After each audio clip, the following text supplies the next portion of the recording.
Hello students, मागच्या पिरियडला आपण what is mean by acid, what is mean by base हे बघितलेलं आहे. बरोबर आहे. Means the acid is a substance which is dissociated into the water to give the H plus ion is called as an acid, and the substance which is dissociated in water give the OH minus ion is called as an base. हे इथपर्यंत आपण बघितलेलं आहे. बरोबर आहे. आता आपण बघणार आहोत की जे ॲसिड आहेत ते how we can classify the acids or the base. The acid or the base classification.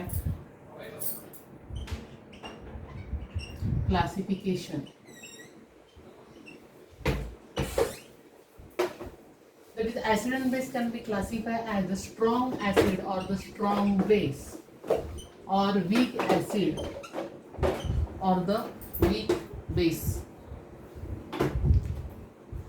And these are classified that is the extent to which they are dissolved into the aqueous solution. How many extent they are dissolved into the aqueous solution? On the basis of this, we can classify the acid that is a strong acid or the weak base. आता on the basis of the extent to which they are dissociated in the aqueous solution असं मी तुम्हाला म्हटलेलं आहे. बरोबर आहे.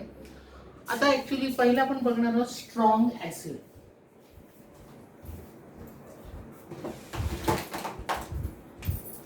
पहिला classification आहे strong acid.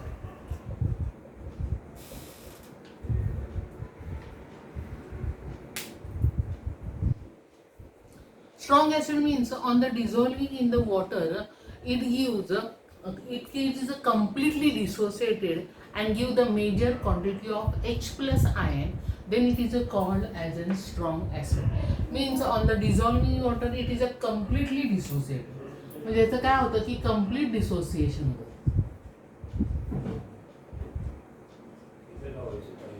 in water, and it gives major quantity of means major H plus ion, म्हणजे जास्त प्रमाणात means more proportion of the H plus ion it can be give, then it is called as a strong acid. तर त्याला आपण काय म्हणणार आहोत strong acid. म्हणजे जेव्हा ते पाण्यामध्ये आपण जेव्हा टाकतो त्यावेळी ते कम्प्लिटली डिसोसिएट होतं आणि हे डिसोसिएशन होऊन जास्त प्रमाणात आपल्याला कोणतं आयन देतात H प्लस आयन दिलं जातं आणि म्हणून त्याला त्या ऍसिडला आपण कोणतं ऍसिड म्हटलं जातं स्ट्रॉंग ऍसिड. कोणतं ऍसिड म्हटलं जातं स्ट्रॉंग ऍसिड.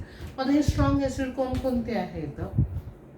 एक आहे नेहमीप्रमाणे HCl आहे, H2SO4 आहे, नायट्रिक ऍसिड आहे, HNO3 आहे, हायड्रोजन ब्रोमाइड आहे. हे जे ऍसिड्स आहे which is completely dissociated in the water, that's why it is called as a strong acid. आता आपण बघणार आहोत weak acid.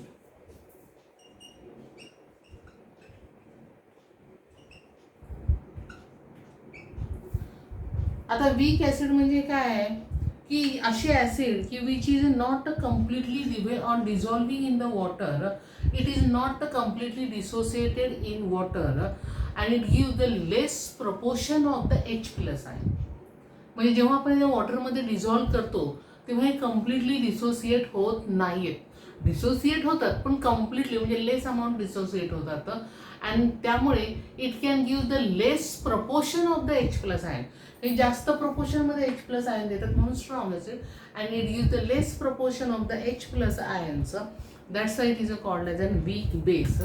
Means it is not completely dissociated.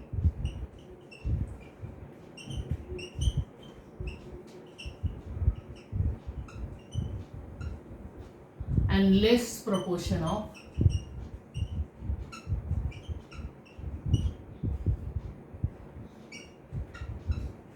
H plus ion. मग कोणकोणते असे आहेत? That is a carbonic acid,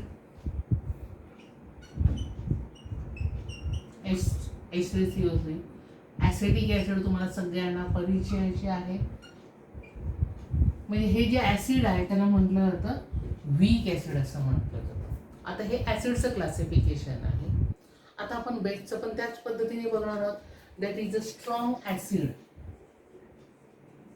तिसरा प्रकार आहे स्ट्रॉंग बेस. ऍसिड झालेला आहे तर बेस बघणार आहे. त्याचंही देखील तसंच आहे. Means on dissolving in the water it can be completely dissociated. and gives the mainly OH minus ion, means it contains the large proportion of the OH minus ion, then it is called as a strong base. म्हणजे तसंच आहे, it is a completely dissociate होणार आणि completely dissociate होऊन it gives a large proportion of OH minus ion, तेव्हा त्याला म्हटलं जातं स्ट्रॉंग बेस असं म्हटलं जातं. आणि एक्झाम्पल आहे सोडियम हायड्रॉक्साईड NaOH. आता आपण बघणार आहोत NaOH आहे, KOH आहे, पुन्हा कॅल्शियम हायड्रॉक्साईड आहे, हे आहे स्ट्रॉंग बेस. आता आपण चौथा असणार आहे साधी स्ट्रॉंग बेस आहे म्हटल्यावर वीक बेस पण असणारच आहे.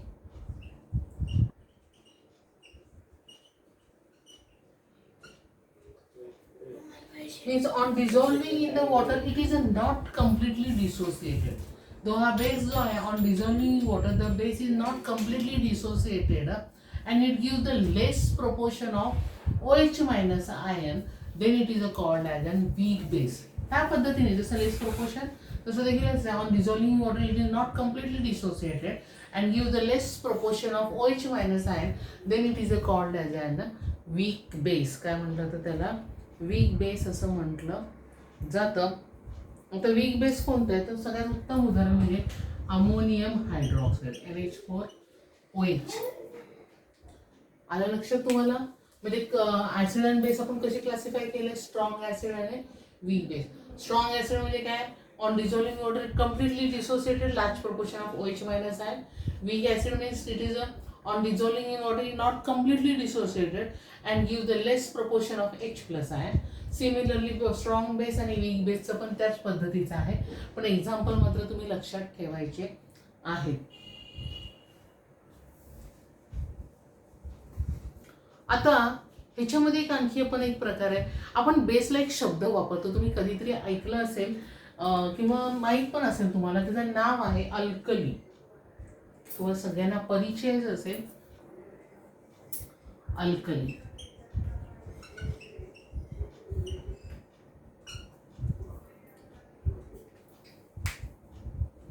आता अल्कली म्हणजे काय, a base which is highly soluble in water. म्हणजे सगळे बेस वॉटरमध्ये डिझॉल्व नाही आहेत, सोल्युबल नाही आहेत, फक्त जे असे base which is highly soluble in water means base which is highly soluble in water.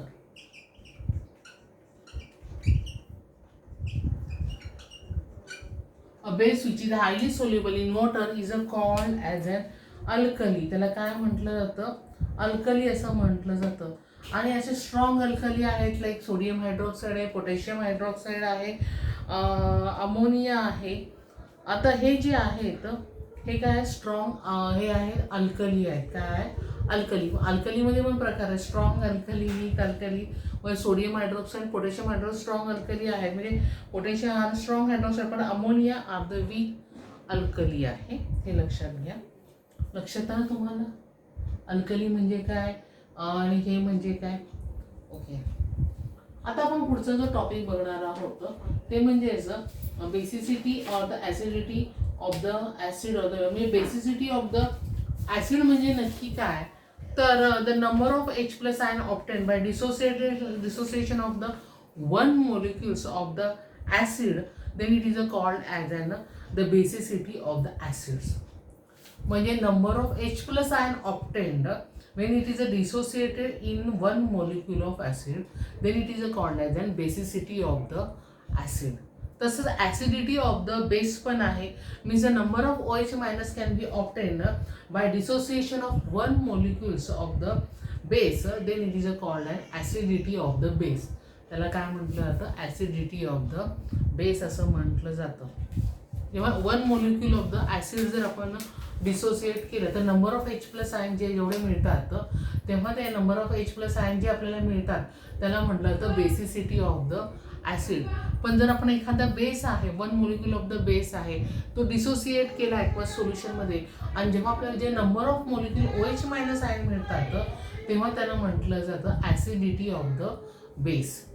आता तुम्हाला पान नंबर 61 वर, पेज नंबर 61 वर एक टेबल भरायला दिलेलं आहे बघा. Complete the following table, that is the basicity and the acidity. बरोबर आहे. ऍसिड दिले, number of H plus ion आहे ऑप्टेंट बघा. पहिला आहे HCl म्हणजे हायड्रोक्लोरिक ऍसिड. किती आहे H मिळतील आपल्याला? ओनली 1. मग खाली आकडा लिहायचा आहे 1. पुन्हा पुढचा H1 होती nitric acid, number of H plus ion ऑप्टेंट 1. H2SO4 sulphuric acid, याच्यातून किती हायड्रोजन मिळणार आपल्याला? 2. त्यामुळे तिच्या खाली काय लिहायचं? किती H प्लस आयन मिळतील? 2. सेकंड आहे कार्बोनिक ऍसिड H2CO3, त्यात पण किती मिळणार? 2. H3BO3 बोरिक ऍसिड आहे, त्याच्यामध्ये किती मिळणार? 3 मिळणार. H3PO4 फॉस्फरिक ऍसिड आहे, तिथं आपल्याला किती मिळणार? 3. आणि ऍसिडिक ऍसिड आहे तिथं H प्लस, मग 1 ऍसिड आपल्याला मिळणार आहे. त्याच्यामुळे खालचा एक टेबल आहे, दॅट इज अ बेस दिले, number of OH minus ion obtain from the 1 molecules. Okay. आता पहिलं एक्झाम्पल आहे sodium hydroxide, that is NaOH. किती OH आयन मिळतील? 1. सेकंड आहे पोटॅशियम हायड्रॉक्साईड, इथे पण किती मिळतील? 1. थर्ड आहे कॅल्शियम हायड्रॉक्साईड CaOH ट्वाइस, किती मिळतील? इथे OH मायनस आयन आपल्याला 2 मिळतील. बेरियम हायड्रॉक्साईड, इथे पण किती हायड्रॉक्साईड मिळतील आपल्याला? 2 मिळतील.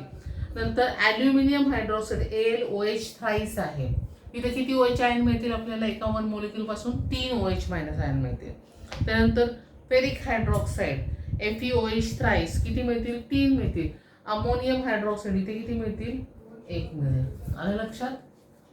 is the number of H plus ion obtained and number of OH minus number of H plus ion obtained when the 1 molecules of the acid is dissociated, then is called as an basicity.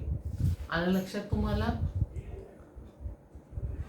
तर हे जे मी आज शिकवलेलं आहे त्याच्या notes तुम्ही काढायच्या आहेत. थँक्यू.